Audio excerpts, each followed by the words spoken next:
Hey guys, it's Luke here from the Ploxcast, and today we're going to be looking at the Assassin's Creed series from the first game all the way to Unity that comes out later this year.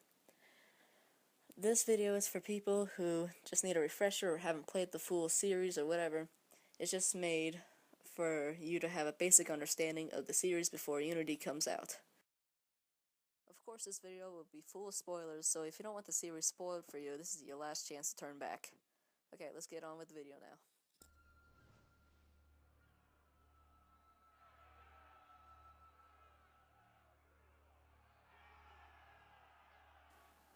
We start the adventure off with Desmond Miles, who was captured by Abstergo and is forced to use a machine called the Animus to explore Altair's memories during the time of the Third Crusade.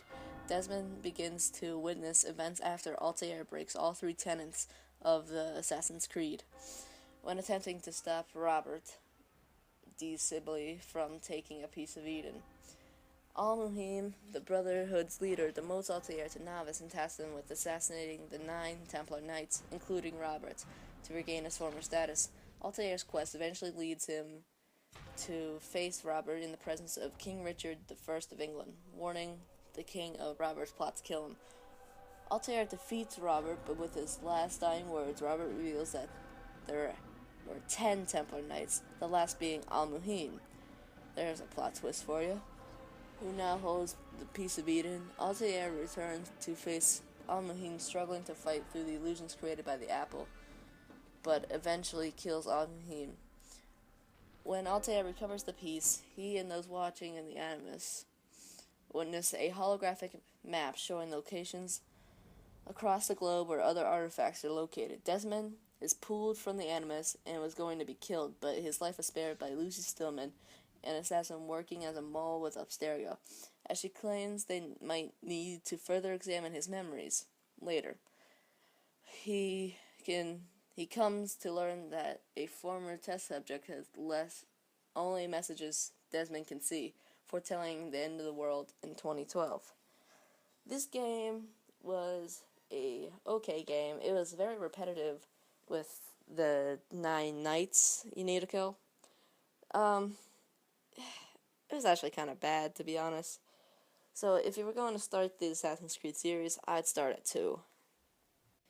We start our next chapter with Assassin's Creed 2, when Lucy returns and breaks Desmond out of Abstergo, taking him to an assassin safe house, and introduced to Sean, a historian, and Rebecca, their technical support.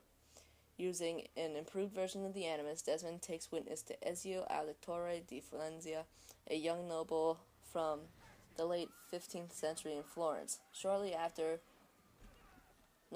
before the execution of Ezio's father and brothers by order of corrupt official working for the Templars.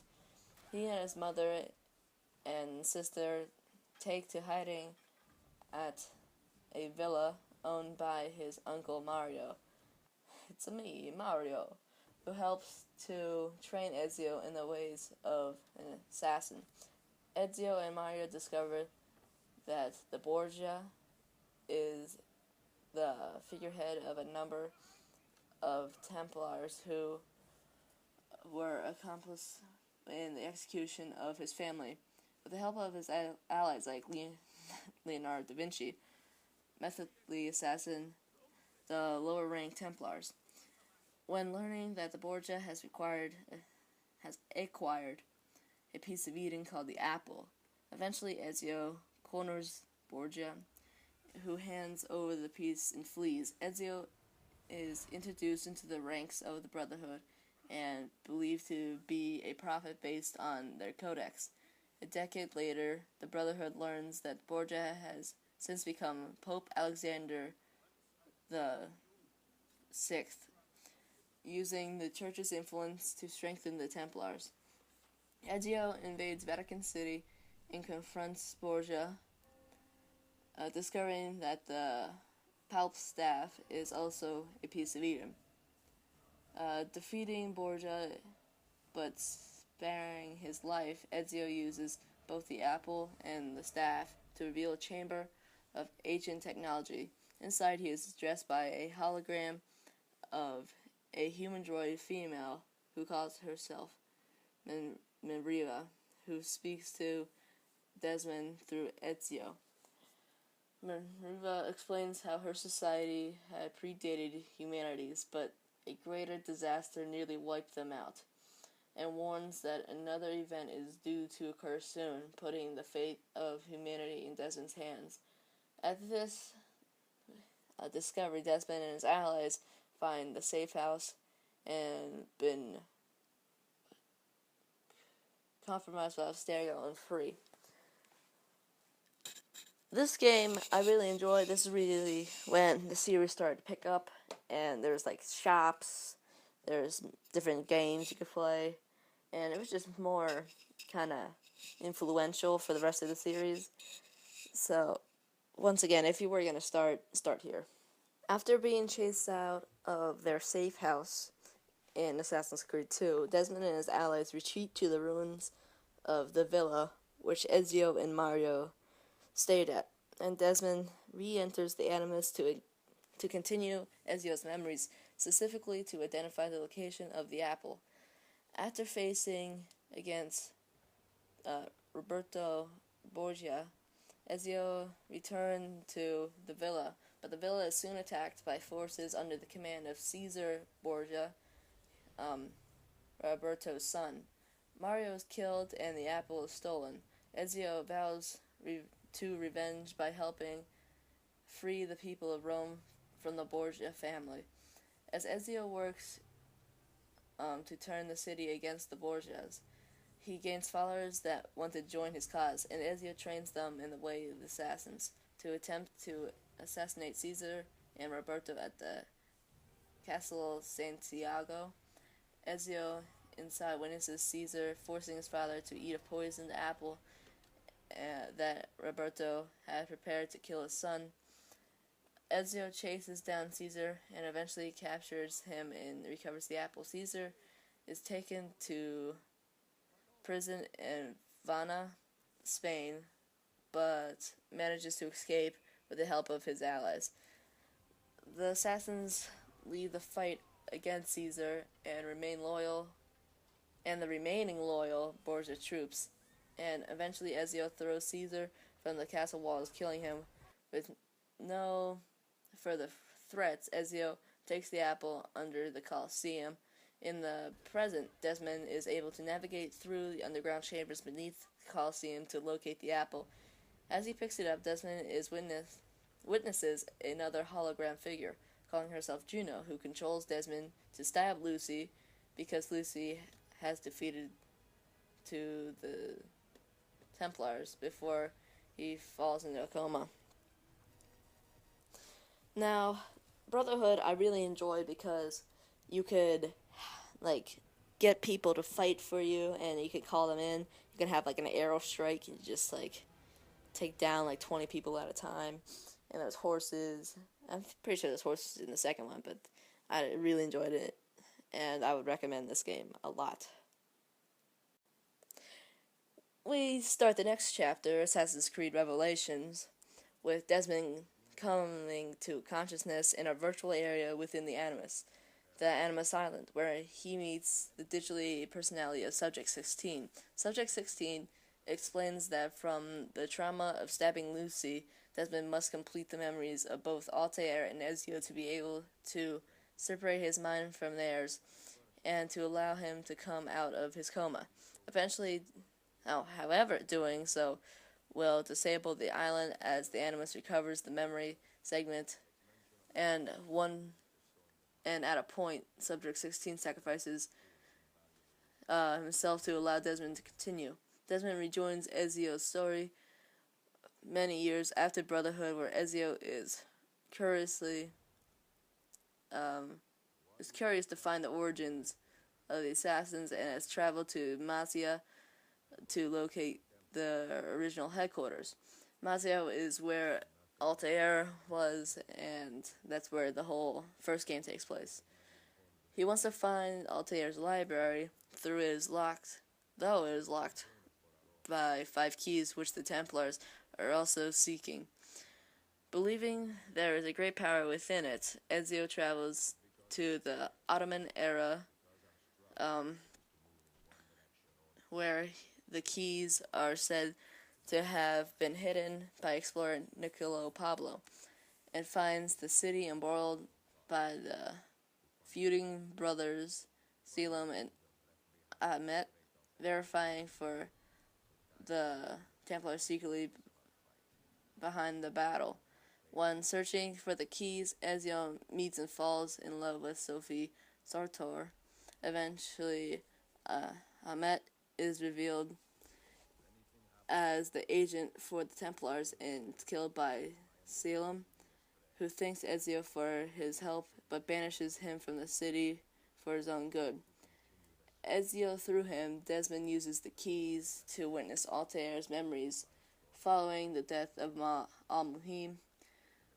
These showing Altair had lost his wife and youngest son in the midst of a kind of battle within the assassins. He was banished for 20 years. Eventually, Altair returned to Masia, killed the upriser, and took control. Near death, Altair inscribed the keys with the memories and gave them to friend Niccolo to hide them at a distant location before disappearing into his library forever.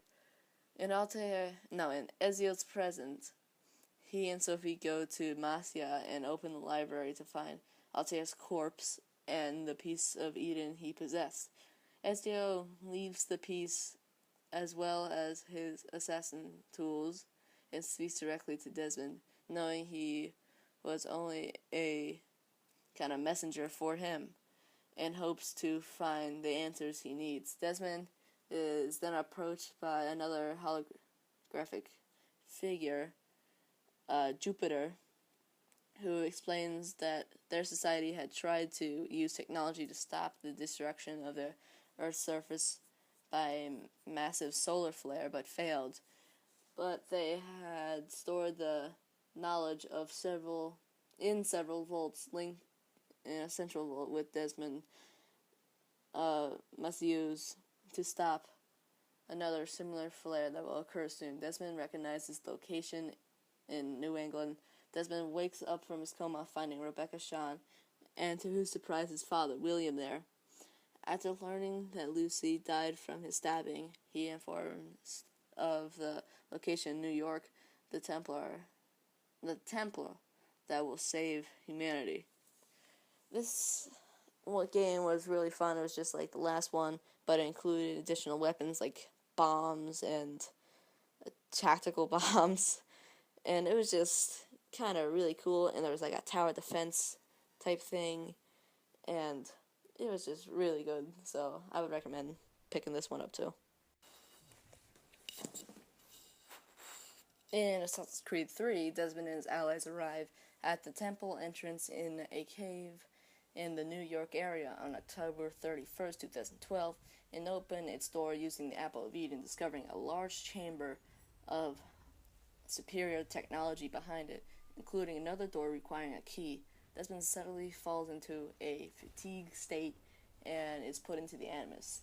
There he experiences the memory of a half-Mohawk, half-British man named Rowan, later known as Connor, who lived through the American Revolution, as well as Connor's father, Haytham Kenway, who was later revealed as a British agent of the Templars.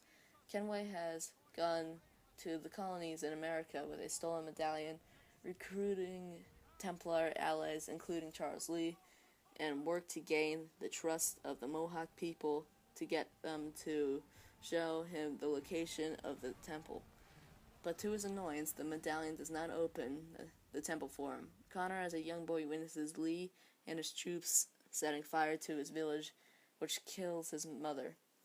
Years later, he is shown a piece of Eden through which Juno speaks to him and instructs him to get training from Master Assassin Achilles Davenport.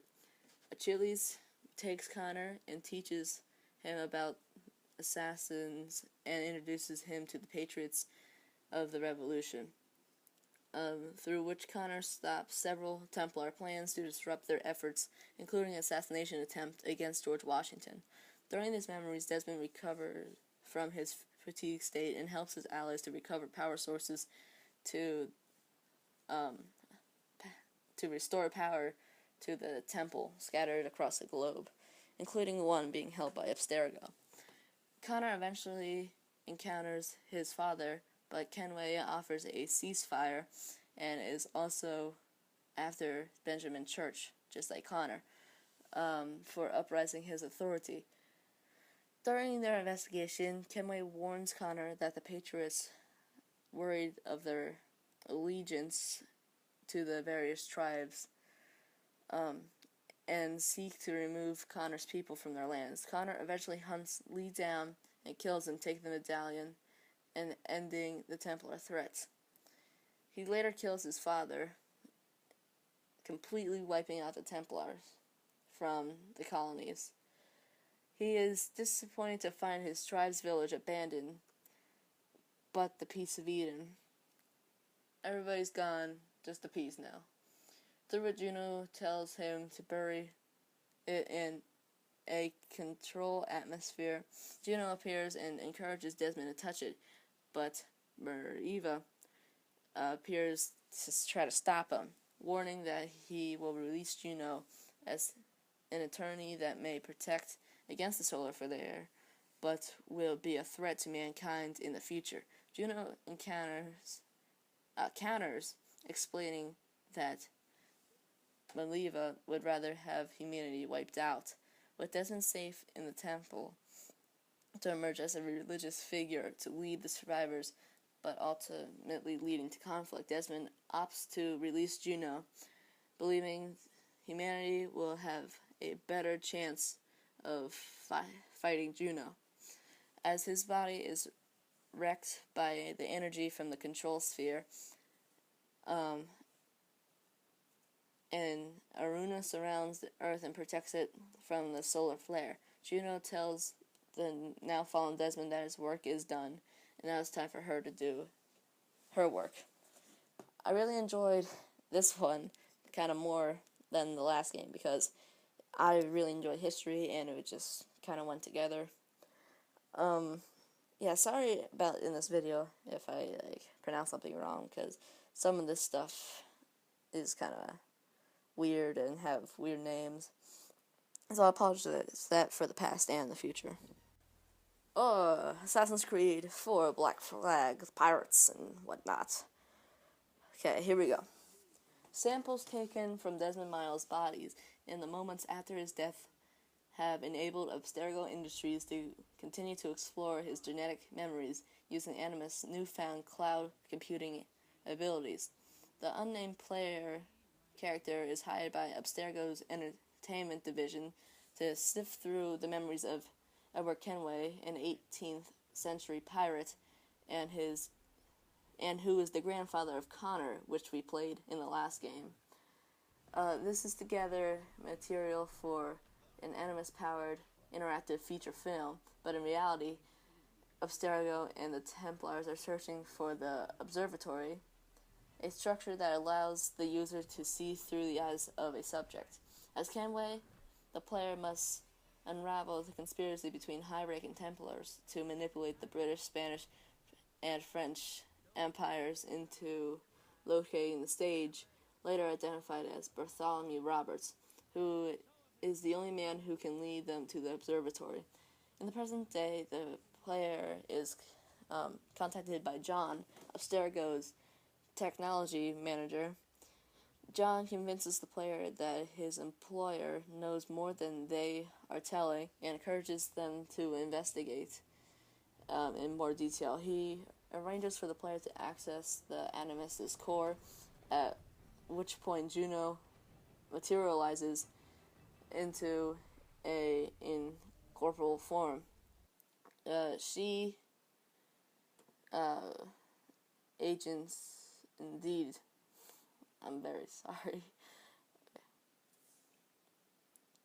John is unmasked as the reincarnated form of the sage and attempts to murder the player to cover up the failed attempt at reconstructing Juno, but is killed by Abstergo's security before he can do so. As Roberts, the sage, admits to Kenway that he owes no allegiance to the Assassins or the Templars, and instead uses whoever he thinks represents the best chance of achieving his end. This game I really, really, really liked because it was pirates, and you could have your own boat, you can upgrade it, and you have like 4 pistols, 2 swords, everything got like doubled, and it was just really fun. So I would definitely recommend. Actually, I just recommend the whole series, but this is one of the higher ranked ones. Now, we don't know much about Assassin's Creed Unity, but what we do know is on March 19th, 2014, images leaked of the next game, titled or codenamed Unity, showing a new assassin in Paris. On March 21st, Ubisoft confirmed the game's existence, having been in development for more than 3 years.